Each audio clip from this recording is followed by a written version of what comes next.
الحمد لله نحمده ونستعينه ونستغفره ونؤمن به ونتوكل عليه ونعوذ بالله من شرور أنفسنا ومن سيئات أعمالنا من يهده الله فلا مضل له ومن يضلله فلا هادي له ونشهد أن لا إله إلا الله وحده لا شريك له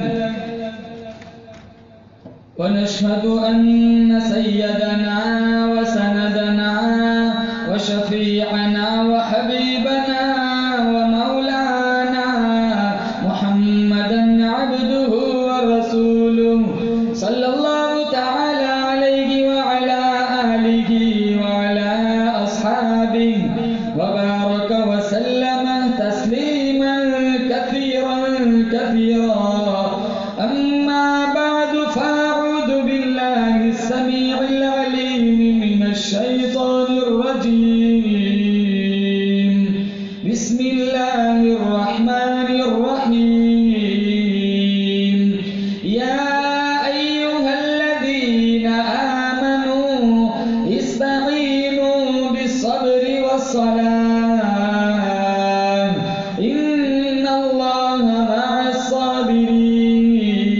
الصابرين وقال الله تبارك وتعالى في موضع آخر ولا تحسبن الذين قتلوا في سبيل الله أمواتا بل أحياء عند ربهم يرزقون وقال النبي صلى الله تعالى عليه وسلم سيدا شباب أهل الجنة الحسن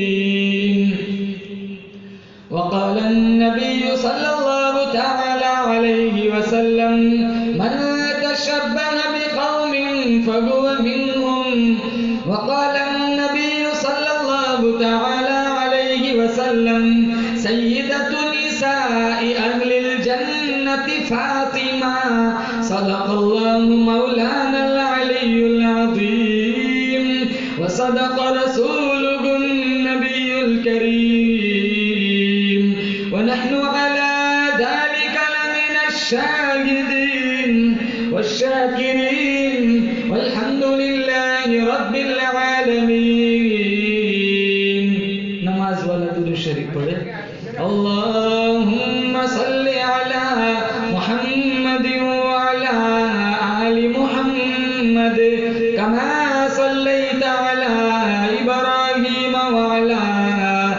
آل إبراهيم إنك حميد مجيد اللهم بارك على محمد وعلى آل محمد كما باركت على إبراهيم وعلى آل إبراهيم إنك حميد مجيد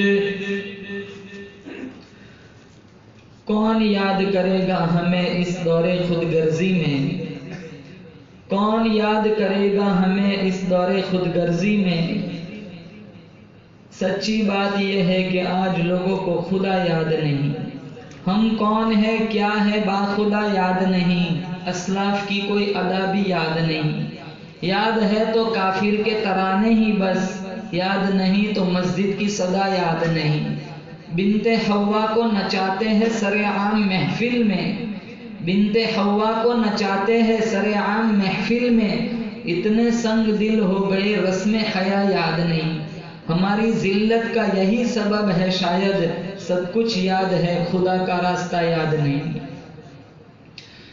معزز حاضرین بزرگان دین جماعت مسلمین امت بہترین اللہ تعالیٰ نے بڑی بندہ نوازی فرمائی دین کی نسبت پر اپنی دہلیز پر بلایا اللہ میری حاضری آپ حضرات کی حاضری اس رنگ میں قبول فرمائے ماضی کے سارے گناہوں کی معافی کا ذریعہ بن جائے محرم الحرام کا برکتوں والا مہینہ چل رہا ہے، شہادت حسین کا مہینہ چل رہا ہے، شہدائے کربلا کی بچھائی ہوئی نعمتوں کی اللہ تعالیٰ مجھے اور آپ کو قدردانی کی توفیق نصیب فرمائے۔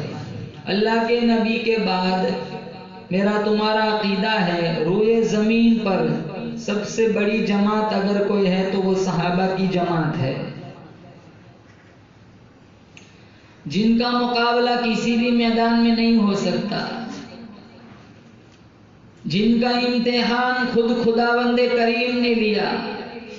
فرمایا اولئک الذین امتحن اللہ، اللہ فرماتا ہے میں خدا امتحان لینے کے لیے آ گیا۔ الہی کس مضمون میں امتحان لیا؟ فرمایا قلوبہم، میں نے ان کے دلوں کا امتحان لیا۔ الہی پھر کیا ملا؟ فرمایا للتقوی، پرہیزگاری ملی، میرا خوف ملا، میرا عشق ملا، مخلوق کی خدمت ملی، میرے نبی کا پیار ملا۔ الہ العالمین، ہمارے یہاں تو ڈگریوں کا بڑا کریز ہے، تو نے ان کو کیا ڈگری دی؟ فرمایا لہم مغفرۃ واجر عظیم۔ اللہ فرماتا ہے میں نے ان کو یہ ڈگری دی، میرا کرم ان کے لیے، میری عطا ان کے لیے، میری بخشش ان کے لیے، میری زمین ان کے لیے، میرا آسمان ان کے لیے، میرا چاند ان کے لیے، میرا سورج ان کے لیے، میری جنت ان کے لیے، میرا محبوب ان کے لیے۔ ارے او دنیا والو، میرے نبی کے دیوانوں کی کبھی بات نہ کرنا، یہ میرے لیے، میں ان کے لیے۔ فرمایا اولئک حزب اللہ، الا ان حزب اللہ هم المفلحون۔ اللہ فرماتا ہے یہ میری جماعت ہے، اللہ فرماتا ہے میری جماعت کبھی ناکام نہیں ہو سکتی، یہ ہمیشہ کامیاب رہیں گی۔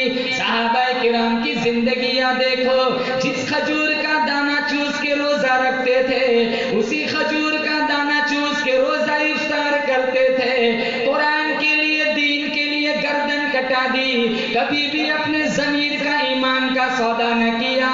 اللہ فرماتا ہے اذ جاءوکم من فوقکم ومن اسفل منکم واذ زاغت الابصار۔ اللہ فرماتا ہے میں دیکھ رہا تھا چاروں طرف سے دشمنوں نے تمہیں گھیرے میں لے لیا، راشن نہیں، روٹی نہیں، آٹا نہیں، ارے درختوں کے پتے بھی تمہارے پاس نہ تھے۔ وبلغت القلوب الحناجر، اللہ فرماتا ہے میں دیکھ رہا تھا تمہارے سانس گلوں میں اٹک گئے۔ فمنہم من قضى نحبه ومنہم من ينتظر، کتنے کتنے شہید ہو گئے، کتنے شہادت کے انتظار میں کھڑے ہیں، آخری وقت ہے، روح نکل رہی ہے، زبان پہ ایک ہی رٹ ہے صدق اللہ ورسول، ہمارا نبی سچا، ہمارا خدا سچا۔ اتنی پاکیزہ جماعت، اتنی عظمتوں والی جماعت، صحابہ کی جماعت، کون مقابلہ کر سکتا ہے؟ ارے حسین کا مقابلہ کون کر سکتا ہے؟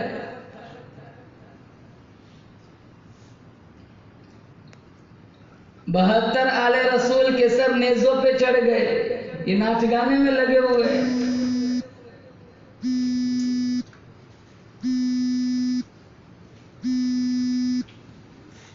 اور اہل سنت والجماعت کے نزدیک شہداء کی کمی نہیں ہے، شہداء بدر بھی ہے، شہداء احد بھی ہے، شہداء مکہ بھی ہے، شہداء مدینہ بھی ہے، شہداء تبوک بھی ہے، شہداء کربلا بھی ہے۔ اللہ کی قسم میں حرم کی طرف دیکھتا ہوں، سمیہ کی تڑپتی ہوئی لاش نظر آتی ہے، میں بدر کو پڑھتا ہوں، 14 صحابہ کے تڑپتے ہوئے بدن نظر آتے ہیں، میں احد کی وادی کو دیکھتا ہوں، 72 صحابہ کے تڑپتے ہوئے جسم نظر آتے ہیں۔ ارے کون سی پہاڑی، جس پہاڑی پر ہمارے نبی کے سگے چچا کا مسئلہ کیا گیا، جن کے جسم کے ہاتھوں اور پیروں کی انگلیوں کو کاٹ کے ہار بنایا گیا، سینہ چاک کر کہ ہندا نے نبی کے سامنے کچا کلیجہ چبایا. میں قرآن کھولتا ہوں شہید مدینہ عثمان ابن عفان کا خون نظر آتا ہے. میں مصلی رسول کو دیکھتا ہوں, مراد مصطفیٰ تڑپتا ہوا نظر آتا ہے. گردیوی والوں, میں کربلا کی وادی کو پڑھتا ہوں, 72 آل رسول کے سر تن سے جدا نظر آتے ہیں, حسین کا خون نظر آتا ہے. اور شہادت مصیبت نہیں ہے, شہادت نعمت ہے. جب ضرورت پڑیں گی دین کے لیے, قرآن کے لیے, بولو انشاءاللہ ہم اپنی جان دینے کو تیار ہیں. سچ کہوں تو یہ مظلوم برا لگتا ہے, ظلم سہتا ہوا مسلمان برا لگتا ہے. ہم مجاہد ہیں مگر ایمان کی کمزوری سے آج ہمیں جنگ کا میدان برا لگتا ہے. اس قدر مصروف ہو گئے دنیا میں اپنی, ایک دن زیادہ ٹھہرے تو مہمان برا لگتا ہے. مہمان کی خدمت بڑی بات, آج بہو بیٹیوں کو بوڑھے ماں باپ کا فرمان برا لگتا ہے. یا اللہ ہماری نسلوں کو ذلت سے بچا, ہاتھ پھیلاتے ہوئے مسلمان برا لگتا ہے.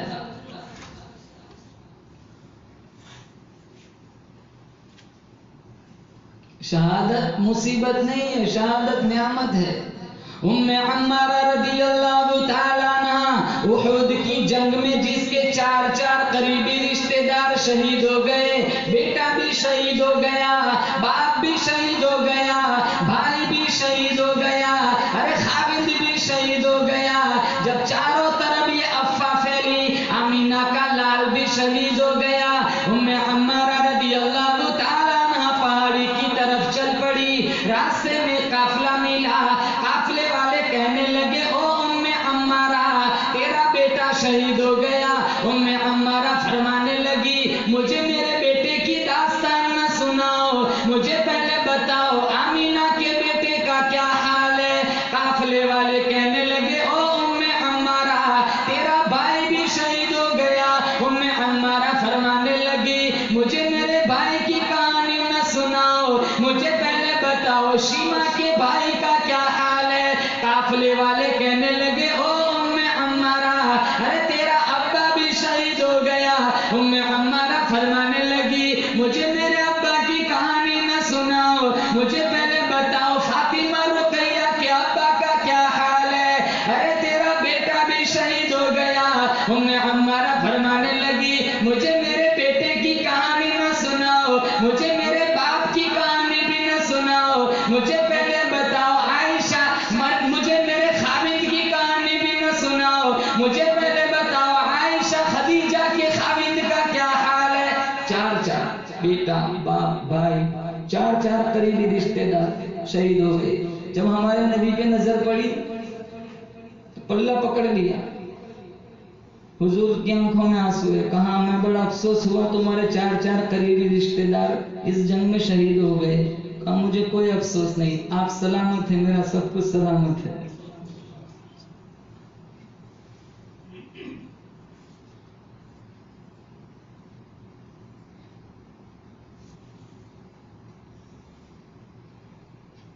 انہوں نے 4 دے دیے, اگر تمہارے پاس 4 بچے ہوں تو ایک کو مدرسے میں دے دو.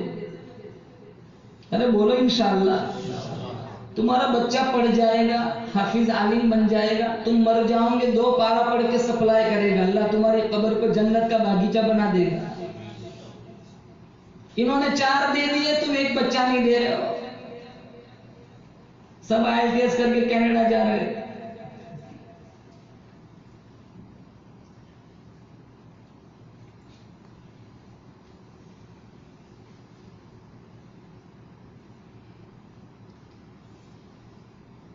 شہادت مصیبت نہیں ہے, شہادت نعمت ہے. وہ تو ایک ہی نوجوان تھا جو ہر نماز کے بعد شہادت کی دعا مانگا کرتا تھا, اللہم اجعلنی شہادتا فی سبیلک. فاروق اعظم رضی اللہ تعالیٰ عنہ ہر نماز کے بعد دعا مانگتے تھے, الہ العالمین بستر کی موت سے پناہ مانگتا ہوں, گھر کی موت سے پناہ مانگتا ہوں, میری تمنا ہے, میری آرزو ہے, مجھے ایسی موت دے, در تیرا سر میرا, دل میرا, گھر تیرا. تمنا مختصر سی ہے مگر تمہید طولانی. میرے اللہ نے ثابت کر دیا, وہ میرے محبوب کے محبوب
اللہم اجعل موتنا فی بلد محمد صلی اللہ علیہ وسلم، یا اللہ تدفین کی جگہ مدینے میں رکھنا۔ اس دعا پہ بھی اللہ کو اتنا پیار آیا اور اتنا قریب سلا دیا کہ جب تیرا دل کرے تو دیدار کرے، ان کا دل کرے یہ دیدار کرے۔ شہادت بولو انشاءاللہ جب جب ضرورت پڑے گی دین کے لیے شہادت دینے کو تیار ہے۔ چونٹی کے کاٹنے سے بھی کم تکلیف ہوتی ہے۔ مصر کی عورتوں نے یوسف علیہ السلام کو دیکھا تو سیب کاٹنے کے بجائے انگلیاں کاٹ دی۔ یوسف کا جلوہ، یوسف کا حسن، یوسف کی خوبصورتی، انہیں پتہ ہی نہیں چلا سیب کی جگہ انگلیاں کٹ رہی ہے۔ بوقت شہادت مجاہد عرش والے کو دیکھتا ہے، گلا کٹ جاتا ہے، پتہ بھی نہیں چلتا۔ 72 آل رسول نے گلے کٹوائے۔ کہتا ہے نا میں حسینی ہوں، حسین یاد ہے، پیغام حسین یاد نہیں ہے۔ حسینی ہوتا تو پہلے نمازی بنتا۔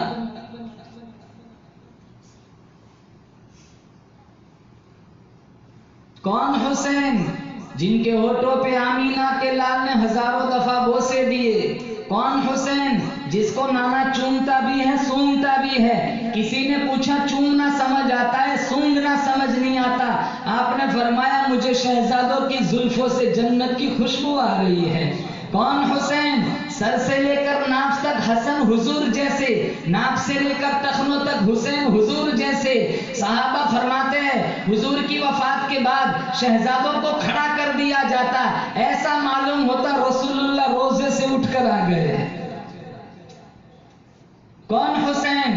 گلشن نبوت کی بہار حسین ہے، دین کا مطلع انوار حسین ہے، دوش مصطفیٰ کا شہسوار حسین ہے، جسم مصطفیٰ کی یادگار حسین ہے، اہل سنت والجماعت کے دلوں کی دھڑکن حسین ہے، علی کے دل کا قرار حسین ہے، عثمان ابن عفان کا پہرے دار حسین ہے، جسم مصطفیٰ کی یادگار حسین ہے۔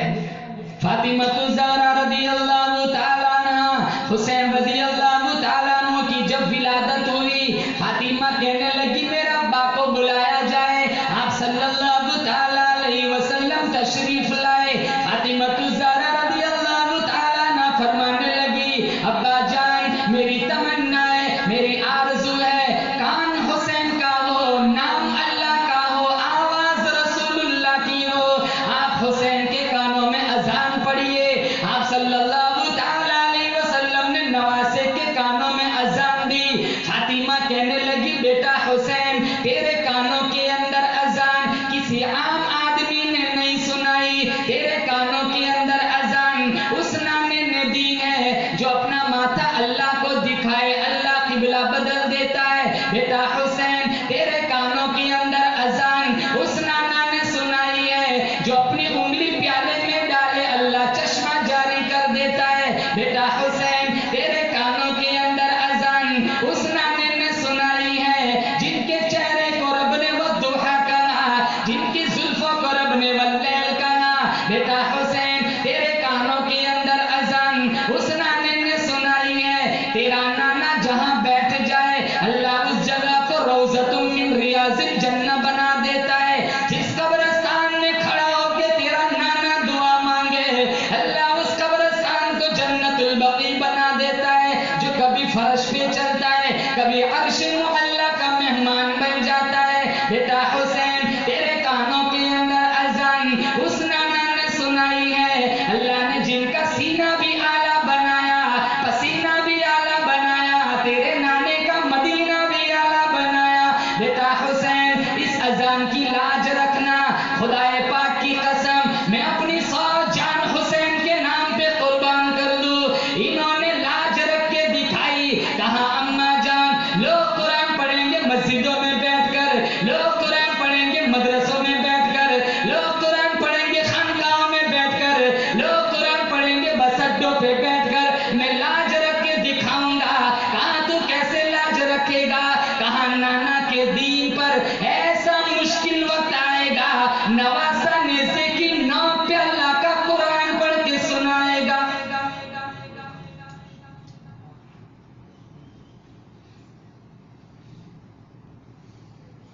اگر حسینی بننا ہے تو پہلے سارے نیت کرو قرآن پڑھیں گے، بولو انشاءاللہ۔ تو امام حسین فرماتے میری زندگی کی کوئی نماز ایسی نہیں گئی جس نماز کے بعد میں نے قرآن کی تلاوت نہ کی ہو۔ یہ تو جمعہ میں 2 رکعت پڑھ کے بھاگتا ہے جیسے 365 دن سے بند کے رکھا ہو۔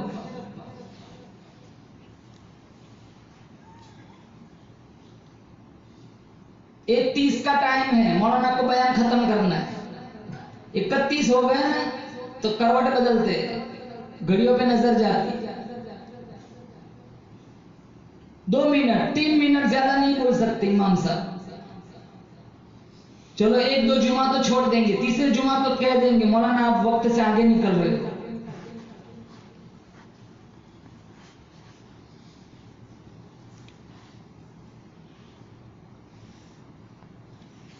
قرآن سے پیار کرو، قرآن سے محبت کرو۔ پچھلے زمانے میں ایک مولانا صاحب کسی علاقے میں گئے تو وہاں علماء کی آمد و رفت زیادہ نہیں ہوا کرتی، تو علاقے والوں نے جب ایک عالم دین کو دیکھا تو انہیں بڑی خوشی ہوئی۔ اتفاق سے کچھ دنوں کے بعد رمضان کا مہینہ آ گیا تو مولانا کا دعوتوں کا سلسلہ شروع ہوا۔ آج یہ لے جا رہا ہے، کل کوئی اور لے جا رہا ہے۔ مولانا صاحب آپ کی دعوت آتی ہے تو ٹھیک ہے، علماء کو کھلایا کرو، ان کی دعائیں لگیں گی، رزق میں برکت آئیں گی انشاءاللہ۔ تو ایک گھر میں میاں بیوی تھے اور ان کا ایک نو مولود بچہ تھا جو ابھی ابھی دنیا میں آیا۔ تو اس کا خاوند اپنی بیگم سے کہنے لگا کیا تیری کیا رائے ہے، لوگ مولانا کو دعوتیں دے رہے، اپنے گھر پہ بلایا جائے؟ تو وہ کہنے لگی لوگ جنت کما رہے تو ہم کیوں محروم رہے، مولانا کو ہمارے گھر میں بھی بلایا جائے۔ خیر اس کے شوہر نے مولانا کو دعوت دی، مولانا اس کے گھر تشریف لے گئے، حجرے میں بٹھایا، کھانا کھلایا، مولانا نے ہاتھ دے دعا کی، رخصت ہو گئے۔ مولانا کے چلے جانے کے بعد اس کی بیگم اس حجرے کی کمرے کی صفائی کے لیے جب اندر گئی تو اس نے اپنے خاوند سے کہا میں نے پورا کمرہ چھان مارا ہے، میرے کچھ پیسے یاد رکھے ہوئے تھے وہ پیسے اب نہیں ہیں، ضرور مولانا نے پیسے اٹھا لیے۔ تو اس کا خاوند کہنے لگا میں نے بھی عقیدت مندی سے بلایا تھا، مولانا نے چوری کی، پیسے اٹھا کے چلے گئے۔ خیر 1 سال تک وہ بے رخی کا برتاؤ کرتا رہا۔ اگلا رمضان آ گیا، پھر واپس دعوتوں کا سلسلہ شروع ہوا تو یہ خاوند اپنی بیگم سے پوچھنے لگا کیا تیری رائے ہے اس سال بلایا جائے؟ ہم مجبوری میں چوری کی ہوگی، بلا لیتے ہیں لیکن پہلے معاملے کی وضاحت چاہیں گے کہ اٹھائے کیوں پیسے۔ مولانا کو بلایا گیا، مولانا آئے، حجرے میں بیٹھے تو اس کا خاوند کہنے لگا مولانا صاحب گستاخی معاف کرنا، گزشتہ سال آپ آئے تھے، اسی حجرے میں بٹھایا تھا، میری بیگم کے کچھ پیسے تھے، آپ جب یہاں سے تشریف لے گئے وہ پیسے بھی تشریف لے گئے، ساتھ ساتھ وہ پیسے نہیں ہیں، کیا آپ نے وہ پیسے اٹھائے تھے؟ تو مولانا کی آنکھوں میں آنسو آ گئے۔ مولانا کہنے لگے، وہ بھائی صاحب کہنے لگے خاوند اس کا کہ مولانا گستاخی معاف کرنا، لیکن جہاں تک ہمیں معلوم ہے کوئی دوسرا آپ کے علاوہ یہاں نہیں آیا ہے۔ تو مولانا کہنے لگے روتا اس لیے نہیں ہوں کہ تم نے میرے اوپر الزام لگایا ہے، پنکھے کی ہوا کی وجہ سے وہ پیسے ادھر ادھر اڑ کے منتشر ہو رہے تھے، میں نے سارے جمع کر کے قرآن کھول کے قرآن میں رکھ دیے تھے، روتا اس لیے ہوں ایسے گھر میں دوبارہ کھانے آ رہا ہوں جس گھر کا شوہر اور بیوی سال گزر گئے انہوں نے قرآن کھول کے بھی نہیں دیکھا۔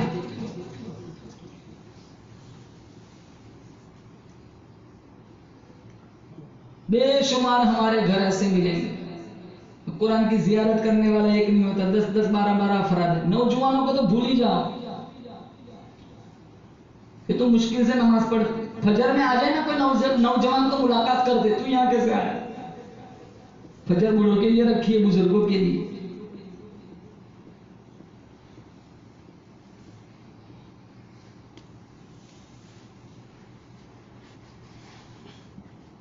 وہ شمر چھاتی پہ، کہا حسین مان کیا مانگتا ہے؟ کہا چھاتی سے ہٹ جا، عصر کا وقت ہو گیا، تیمم کر کے نماز پڑھ لینے دے۔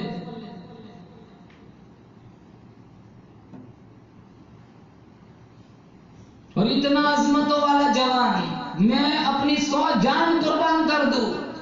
اللہ کے نبی صلی اللہ تعالیٰ علیہ وسلم یہ دونوں ہاتھ زمین پر لگائے ہوئے اور یہ دونوں گھٹنے بھی زمین پر لگائے ہوئے، قربان جاؤں مقدر دیکھو ان نواسوں کا، حسن بھی پشت پہ سوار ہے، حسین بھی پشت پہ سوار ہے، اور دونوں شہزادوں کو لے کر حضور کمرے میں چکر کاٹ رہے۔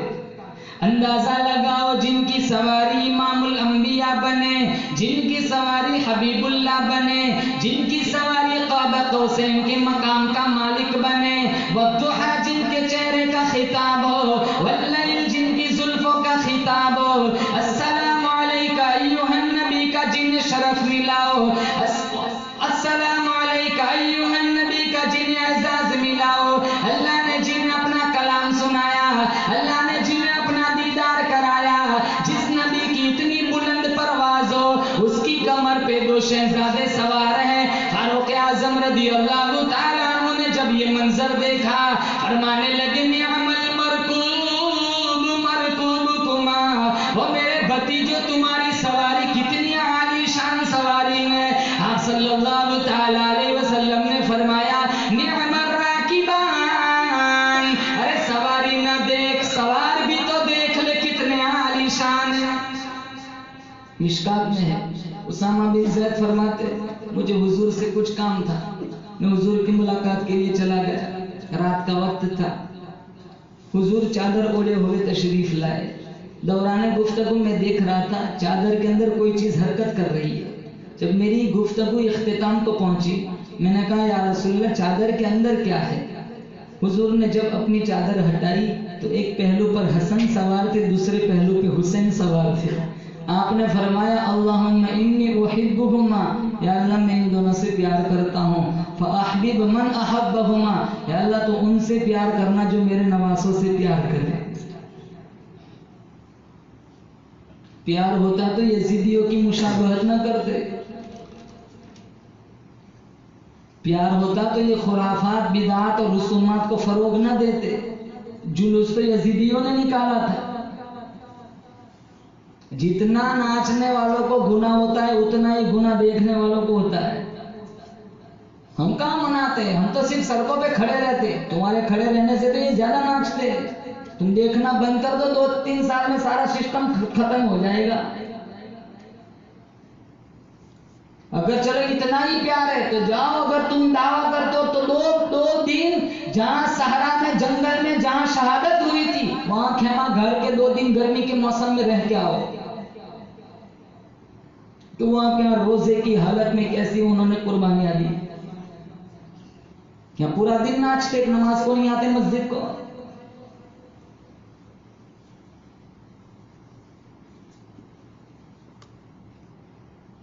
ہمارا بچہ نانا کی گود میں کھیلے گا، ہمارا بچہ ابا کی گود میں کھیلے گا، ہمارا بچہ موسی پڑوسی کی گود میں کھیلے گا۔